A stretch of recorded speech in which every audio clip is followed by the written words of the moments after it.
یہ انصاری صحابہ کون اور ان کی مختصر تاریخ کیا ہے؟ تاریخ سے معلوم ہوتا ہے کہ انصاری صحابہ جن کو کہا جاتا ہے، انصار تو ان کا نام بعد میں اللہ کے رسول نے دیا ہے، اسے کہ مدد کرنے والے، نصرت کرنے والے، دین کی خدمت کرنے والے تھے، اس لیے ان کا نام انصاری پڑ گیا۔ تو پہلے یہ اوس اور خزرج قبیلے کہلاتے تھے۔ اوس اور خزرج دو آدمی تھے، دو بھائی تھے، ان کی کثیر اولاد ہوئی۔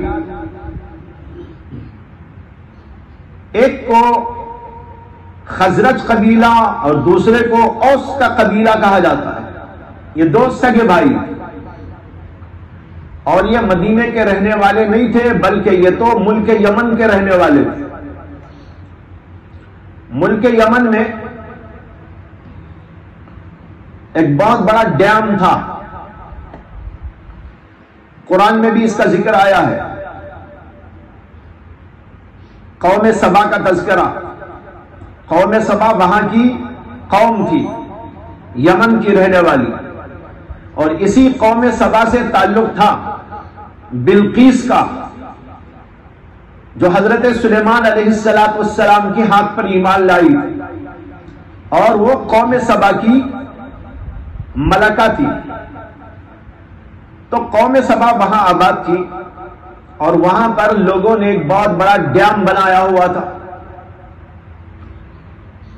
وہ ڈیم اس لیے بنایا گیا تھا کہ پانی کی کثرت تھی، اور پانی کی کثرت کی وجہ سے جو کھیتیاں وتیاں ہوتی تھی وہ ساری برباد ہو جاتی تھی۔ تو انہوں نے پانی کو روک لگانے کے لیے، اور اس لیے تاکہ پانی محفوظ رہے اور ضرورت کے موقع پر استعمال کیا جا سکے، اس کے لیے ایک بہت بڑا ڈیم بنایا۔ اللہ تبارک و تعالیٰ نے وہاں کی قوم کو اور وہاں کے لوگوں کو بڑی بڑی نعمتوں سے نوازا تھا۔ قرآن میں اللہ نے اس کا تذکرہ فرمایا کہ اس قوم کے لیے اللہ تبارک و تعالیٰ نے نعمتوں کی بارش کر دی تھی،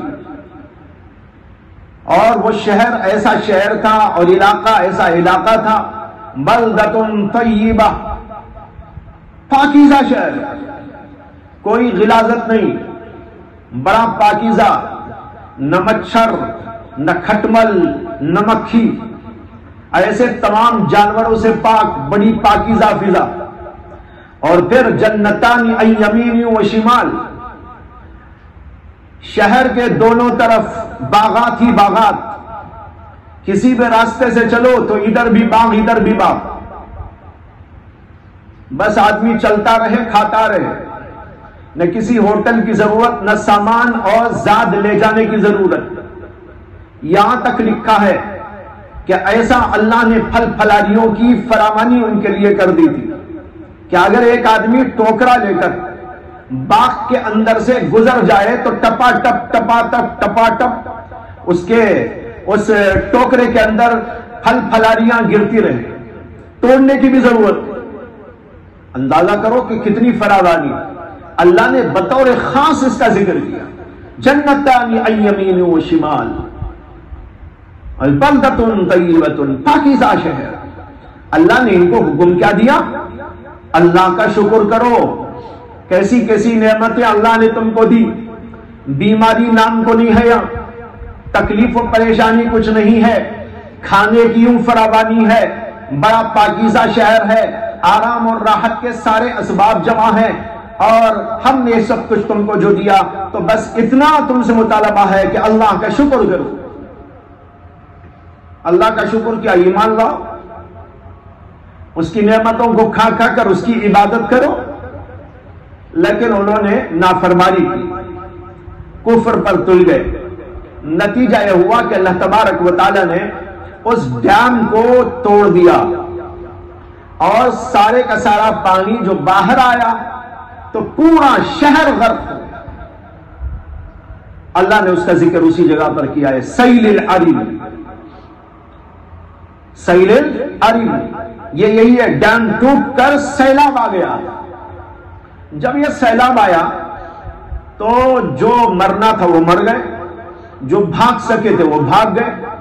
بھاگنے والوں میں یہ لوگ بھی تھے، اوس و خزرج کے لوگ، انہوں نے کہا بھائی یہاں تو رہنا مشکل ہے، چلو کہیں چلیں گے۔ چلتے چلتے چلتے جگہ تلاش کرتے، کبھی ادھر ٹھہرے کبھی ادھر ٹھہرے کبھی ادھر ٹھہرے، لیکن جگہ موافق نہ آئی تو سفر جاری رہا، یہاں تک کہ چلتے چلتے مدینے کو آئے۔ اس زمانے میں مدینے کو یثرب کہا جاتا تھا۔ یثرب میں آ کر انہوں نے بود و باش اختیار کیا۔ مدینے میں سب کے سب یہودی تھے، یہودیوں کے قبیلے آباد تھے۔ یہ لوگ آئے اور انہوں نے مدینے سے باہر کی فضا میں اپنے لیے پڑاؤ ڈال لیا، وہاں پر رہنے لگے۔ یہودیوں نے اعتراض کیا کہ تم کہاں سے آ گئے، کیوں آ گئے؟ انہوں نے کہا بھائی دیکھو ایسا ایسا حال ہے، اس لیے ہم آ گئے۔ انہوں نے کہا یہاں رہنا ہو تو ہمارے تابع ہو کے رہنا ہے۔ ٹھیک، اب وہ تابع ہو کے رہنے لگے۔ مختصر آبادی تھی ان لوگوں کی، یہودی وہاں زیادہ تھے، یہودیوں کا ڈومینیشن تھا، ان کی حکومت قائم تھی۔ چلتے چلتے ان کی آبادی بڑھنے لگی، آبادی بڑھ کر تقریباً برابر سرابر ہو گئے، تو ان کا بھی کچھ وہاں مقام بن گیا۔ اور جب مقام بن گیا، یہودی ان کو چھیڑتے یا ان سے کوئی آدمی کوئی چھیڑ چھاڑ کرتا تو آپس کے اندر ٹکراؤ ہوتا۔ جب آپس میں ٹکراؤ ہوتا تو یہودی کہتے ارے تم ہمارے خلاف جاتے ہو، ہمارے اوپر چڑھائی کرتے ہو، ہم کو ہمارے اوپر ظلم کرتے ہو، آخری پیغمبر آنے والے ہیں، جب وہ آئیں گے تو ہم تمہارا بدلہ لیں گے۔ سمجھ میں آیا؟ آخری پیغمبر آنے والے ہیں، وہ آئیں گے تو ان کے ساتھ ہم تمہارے اوپر چڑھائی کریں گے۔ جب بھی کوئی چھوٹی موٹی یا بڑی بات ہوتی تو آپس میں ٹکراؤ ہوتا، اور یہودیوں کی زبان سے بار بار نکلتا آخری نبی آخری نبی آخری نبی۔ یہ لوگ سوچنے کے آخری، یہ لوگ جتنے بھی تھے مشرک تھے، لوگ کسی آسمانی کتاب کو کسی پیغمبر کو ماننے والے نہیں، اوس و خزرج کے قبیلے۔ اب یہ سوچتے کہ کیا ہے وہ آخری نبی۔ خیر چلتا رہا، پھر ایسے واقعات وہاں پر پیش آئے کہ یہودیوں میں ایک بادشاہ ہوا جو بڑا عیاش اور بہت ہی بدماش تھا۔ اس نے یہ قانون لگایا کہ یہاں جس کی بھی شادی ہوگی تو اس جوڑے میں شادی کے بعد لڑکی ایک رات بادشاہ کے پاس گزارے گی۔ اب یہودیوں کا وہ بادشاہ تھا تو یہودی ماننے لگے، لیکن یہ اوس و خزرج کے قبیلے ایسے ماننے کے لیے تیار نہیں تھے۔ اس پر بھی ٹکراؤ ہوا، اور پھر یہ واقعہ بھی پیش آیا کہ اوس و خزرج کے قبیلوں میں کسی کی شادی برپا ہوئی تو شادی کے بعد جو ہے لڑکی کا لباس پہن کر اس لڑکی کا بھائی یا کوئی رشتہ دار لڑکی بن کر چلا گیا، یعنی بادشاہ کے پاس۔ اب وہ سمجھا کہ جو شادی ہوئی ہے وہ لڑکی میرے پاس آئی ہے۔ جب اس نے اس کے اوپر ہاتھ درازی کی تو اس نے فوراً یہ حملہ کیا اور اس کو ختم کرنا۔ تو اس طرح کے واقعات ہوتے، اور سارے واقعات کے اندر ان کے اندر جو ہے آپس میں ٹکراؤ ہوتا، تو اس طرح کی بات سامنے آتی رہتی، یہاں تک کہ وہ زمانہ آیا کہ محمد عربی صلی اللہ علیہ وسلم کی پیدائش ہو گئی تھی مکہ مکرمہ میں، اور یہاں یہ سب کچھ ہوتا رہتا تھا۔ اور پھر اللہ کے نبی علیہ السلام نے نبوت کا دعویٰ کیا 40 برس میں، اور مکے کے اطراف و جوانب میں سب کچھ چل رہا تھا۔ مکے میں لوگ آتے تھے دور دراز علاقے سے حج کے موقع پر۔ جب سن 11 ہجری ہوا تو سن 11 ہجری میں مدینے سے اوس و خزرج کے قبیلے کے 6 آدمی حج کرنے کے لیے آئے۔ حج کرنے تو سب آتے تھے، مشرکین بھی آتے تھے اور دیگر لوگ بھی آتے تھے، یہودی بھی آتے تھے، سب آتے تھے۔ تو 6 آدمی آئے۔ نبی اکرم صلی اللہ علیہ وسلم اس زمانے کے اندر حج کے موقع پر غیروں تک دین کی دعوت دینے کے لیے حاجیوں میں گھومتے اور پھرتے رہتے تھے، اور بالخصوص مینا کی وادی میں یہ لوگ ایک جگہ پر ٹھہرے ہوئے تھے، اور وہ جگہ عقبہ کہلاتی ہے۔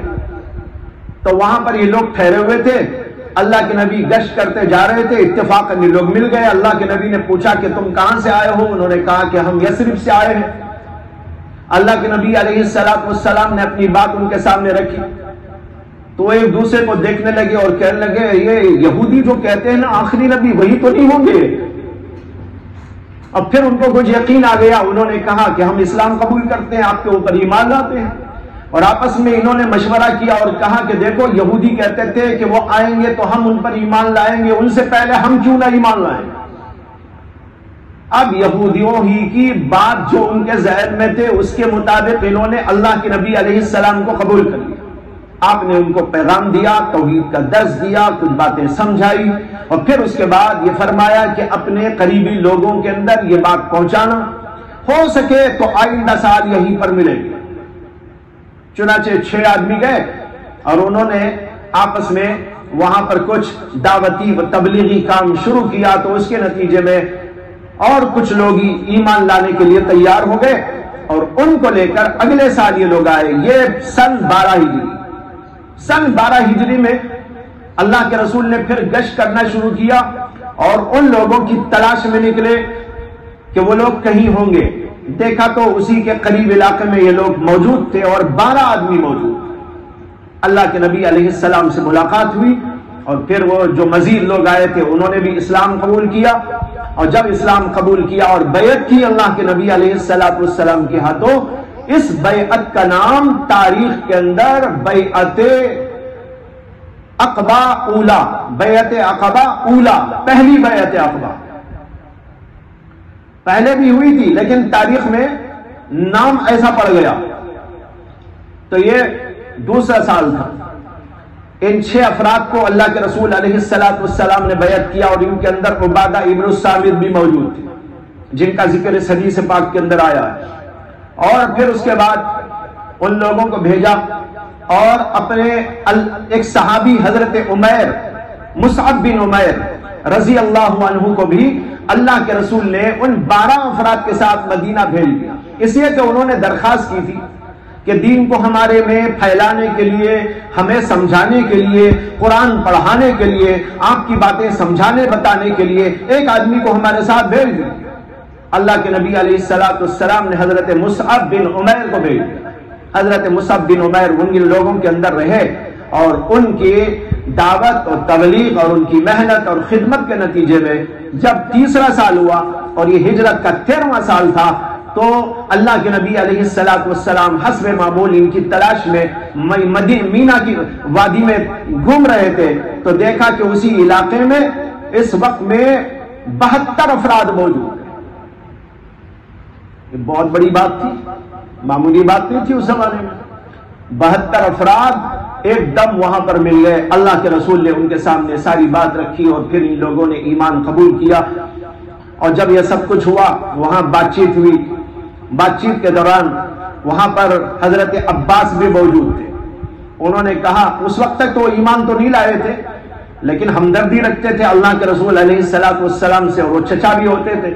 انہوں نے ان لوگوں نے دعوت پیش کی کہ آپ کو یہاں پریشانی ہے، آپ ہمارے ہاں آ جائیے۔ آپ نے کہا کہ میں تمہارے ہاں آنے تیار ہوں، شرط یہ ہے کہ تم دین کی خدمت کرو گے وغیرہ وغیرہ۔ انہوں نے وعدہ کیا۔ پھر انہوں نے پوچھا کہ اگر ہم نے کیا تو ہمیں کیا ملے گا؟ آپ نے کہا کہ جنت ملے گی۔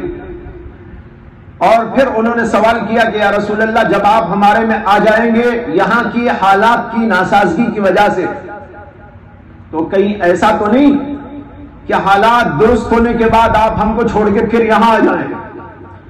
تو آپ نے اس وقت میں کہا تھا کہ جب میں تم میں آ جاؤں گا تو میرا جینا میرا مرنا دونوں تمہارے میں، وہی مروں، یہاں واپس نہیں آؤ۔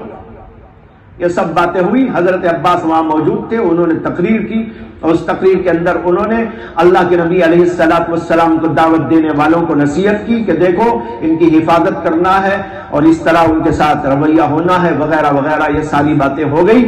اور پھر اللہ کے نبی علیہ السلام نے ان لوگوں سے کہا کہ حضرت موسیٰ علیہ السلام نے اپنے بنی اسرائیل کے لیے 12 نقبا کو منتخب کیا تھا، قرآن میں اس کا ذکر موجود ہے۔ آپ نے کہا 12 نقبا کو منتخب کیا تھا، میں بھی تمہارے لیے 12 لوگوں کو منتخب کرتا ہوں جو تمہاری نگرانی کریں گے اور تمہارے لیے خدمت کریں گے، تمہارے لیے کام کریں گے۔ آپ نے 12 کا انتخاب کیا، ان 12 کے اندر حضرت عبادہ ابن الصامت بھی تھے۔ یہی مطلب ہے وَهُوَ أَحَدُ النُّقَبَاء لَيْلَةَ الْعَقَبَةِ، یہ لیلۃ العقبہ ہے، یہ دوسری بیعت، جو دوسری بیعت ہوئی اس بیعت کے اندر اللہ کے نبی علیہ السلام نے 12 کو منتخب کیا، ان میں سے ایک یہ بھی تھے۔ یہ ہے انصاری صحابہ کی مختصر سی تاریخ۔